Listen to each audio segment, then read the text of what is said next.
Good afternoon, everybody, and welcome to this week's VIN-dow with Robert Hollinshead. Good afternoon, Bob. Sorry for the late one today, but we're going to get going on it. Top of the afternoon to you, pal. Thank you very much. So I was in the lot. We had a Lexus in the sale, and I noticed the CD changer was full of CDs. So I popped them out: jazz, classical music, Celine Dion, and I'm thinking back to myself. I was like, you know what? Bob talked about clues of the pedigree of a car, and is that something we can dive into a bit today? Yeah, it's only going to take a couple minutes because this isn't scientific shit. It just happens to be scientific. You follow me? So it's what I call the pecker tracks of the car, right? Where that car's been, whose hands it's been in, and like that. The only reason I'm bringing the topic up is, we got a couple. When I call them youngsters, they're not youngsters. They've been in the business, 20 years that they're working with us buying cars, right? So a few of the things that we always talk about is where you're going fishing. You fish in fresh water. You don't fish in mud, because trout don't swim in mud. You dig it? So you don't expect to catch a trout if you're fishing in muddy water. You follow me? There's like 30 different things that we actually kind of use as a guide, which all sound ridiculous until they're not ridiculous, because it turns out to be true. You see what I'm saying to you? So the pecker tracks, like right out of the box, as I was trying to bring it into a concise, able to understand thing, is what I've done since the day I first started doing this shit 50-something years ago. And that is, it's going to sound ridiculous. I understand it perfectly. But I'm going to ask you a quick question, Shawnee. Just a real quick question before I go through these couple little items, right? Have you ever driven through a new car dealership's service parking area? Absolutely. Okay. Did you ever notice the rear view mirror of the car, the Christmas trees hanging from the rear view mirror? Sure, I'm going to answer it for you. Yeah, but in a service department. See, the thing of it is, I've come to the conclusion after buying 1 million cars or so, like personally getting in the car, starting it up, right? You're never going to see in the service drive, in the service area of a dealership, cars with Christmas trees.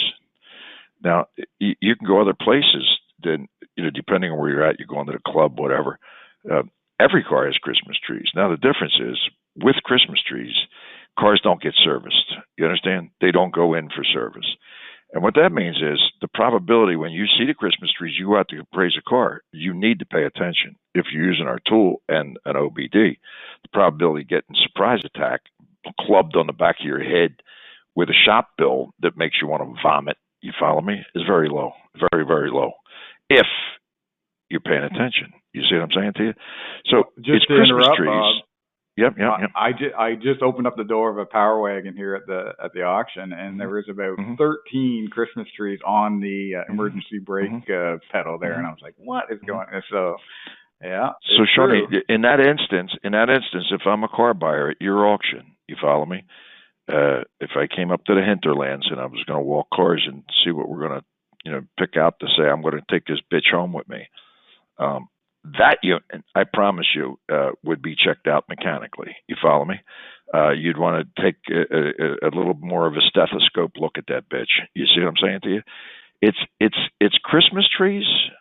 So in other words, and by the way, when you get in an Uber with Christmas trees and you get out, you got to throw your clothes away, because that stench doesn't leave your clothes. I just came back from Miami the other day, coming back from up north. I had a nice, one of my better leather coats I had made in Argentina, in Buenos Aires.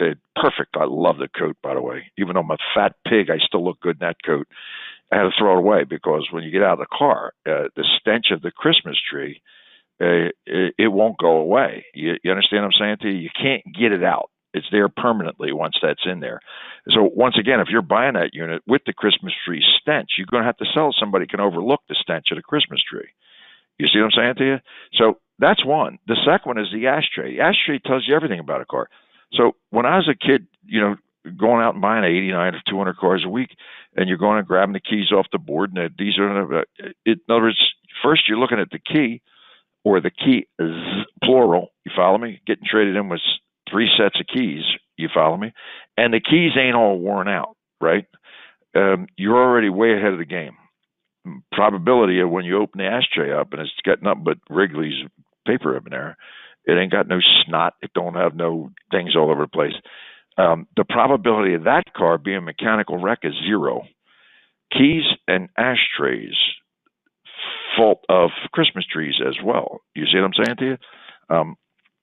And I would say that personally, I've bought a few 100,000 cars that I never started because if they passed the key, Christmas tree, and ashtray test, there ain't no sense in like wasting your time driving the unit. And I'm telling you, honest to God, that is not like an exaggeration.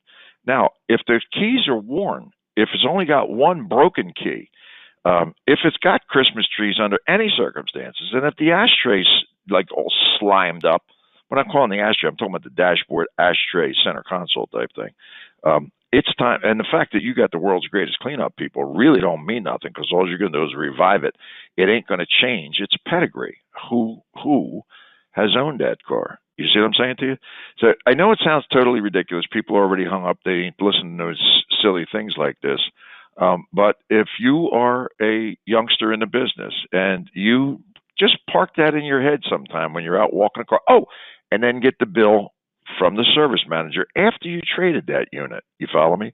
If it's possible, just to register that, because this, silly conversation or dictation from an old fart that has relatively deep and profound skin in the game experience, I think what you're going to find is it may be useful information. A regular guy might not pay no attention, but it's very helpful. It's just like when you're walking past a car and you just sliding your finger on the edge. It tells you a whole bunch about the car. You follow me? That car is painted, it ain't painted. In other words, you don't have to know if it's dark, light out, dark out, raining out. Don't mean nothing. You're touching the edge of that car while you're walking around it, almost in a psychotic manner. Just automatically, you're touching the edge as you're walking a car, right? You're learning all sorts of things about the car before you start getting hammered to give more for something that's worth less. I don't know if that makes any sense to you at all, Shoney. But it's a tidbit of information. I was just talking to one of our new people. How do you do this, boss? How do you do that, boss? In other words, and things that are just incrementally help us as car people get better at what we do, especially when we take it for granted because we have that experience / knowledge, and possibly young people that are trying to, become professionals in what we do might not have that. That's all. Does that make any sense to you, my friend? I love it. Thank you, Bob. All right, guys and girls, have fun over there.